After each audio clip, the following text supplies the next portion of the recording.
पड़ोसी मुल्क को, भारत को, जिन्होंने हॉकी के अंदर बैक टू बैक हॉकी के अंदर ब्रॉन्ज जीता है। पिछले दफा भी ओलंपिक्स के अंदर हॉकी के अंदर इन्होंने ब्रॉन्ज मेडल जीता था, इस दफा भी हॉकी के अंदर ब्रॉन्ज मेडल जीत लिया है। स्पेन को हराया 2-1 से मुकाबले के अंदर। इससे पहले जर्मनी से सेमीफाइनल हारे थे, फाइनल तक जा नहीं पाए थे।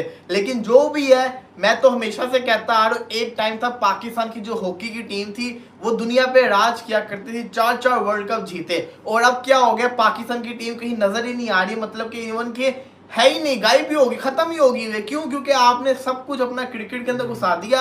आपके बाकी जो कहते हैं ना स्पोर्ट्स बढ़ चुके हुए हैं। एक आपका जेवलिन थ्रो बचा है, वो भी रात को मुकाबला होना, वो भी मुकाबला इतने खतरनाक एथलीट्स के साथ होना है कि अरशद नदीम अगर उसमें ब्रॉन्ज भी जीतता है तो हमारे लिए वो किसी जिसे कहते हैं ना राहत से कम नहीं हो। क्योंकि 32 साल से तो हम एक भी मेडल नहीं जीते हुए। 32 साल पहले 8 अगस्त को 1992 के अंदर पाकिस्तान ने लास्ट मेडल जीता था। 8 अगस्त 1992 के अंदर, वो भी हॉकी के अंदर ब्रॉन्ज जीता था।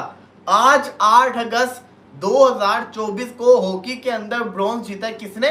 इंडिया ने। और 8 अगस्त को पाकिस्तान का एक जो मेडल का ख्वाब है 32 साल बाद, वो पूरा हो सकता है अगर अरशद नदीम ने पीटर या जर्मनी वाले या इंडिया के एथलीट से ज्यादा लंबी थ्रो कर दी और 87-88 मीटर की थ्रो कर दी और पाकिस्तान को मेडल जितवा दिया। तो यही एक उम्मीद बची है और कुछ नहीं बचा हुआ। उमर, ये इंडिया की हॉकी टीम एकदम से इंडिया के पिछले 10 साल के अंदर हॉकी बहुत ऊपर गई है और हमारी पिछले 10 साल में हॉकी बर्बाद होकर रहेगी। क्या वजह है यार? इसकी मेन रीजन ये होती है कि आपकी जो गवर्नमेंट है और मैनेजमेंट है ना, किस तरीके से इन्वेस्टमेंट करती है आपके स्पोर्ट पे।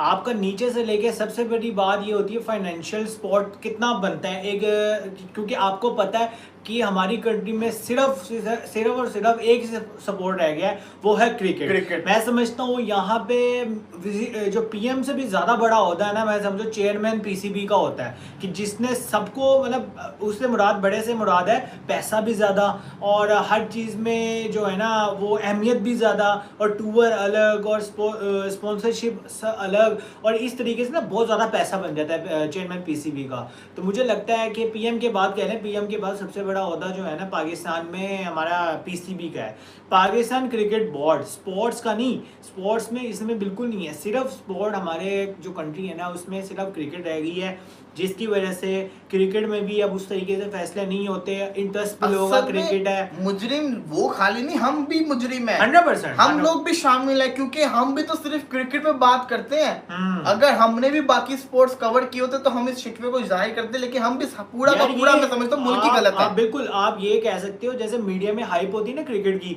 और क्रिकेट का शौक भी होता है, ऐसे हॉकी की हाइप नहीं होती, ऐसे फुटबॉल की हाइप नहीं होती, किसी और चीज की हाइप भी नहीं है।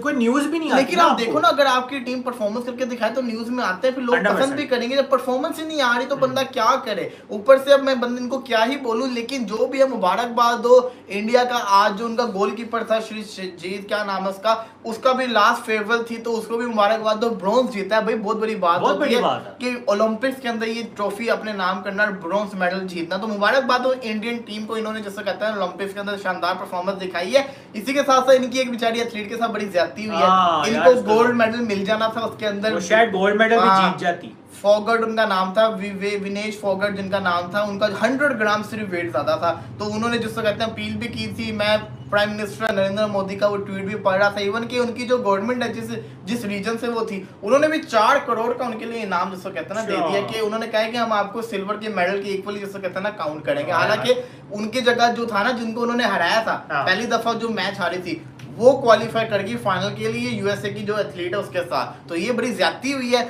अब यही नहीं, मैं आज भी एक रिपोर्ट देख रहा जिसके मुताबिक एक जिसको कहते हैं ना किसी और मुल्क की लड़की को उन्होंने डिस्क्वालीफाई किया बैड बिहेवियर की वजह से। अच्छा। और एक और इंडिया की रेसलर को उन्होंने जिसको कहते हैं ना डिस्क्वालीफाई किया।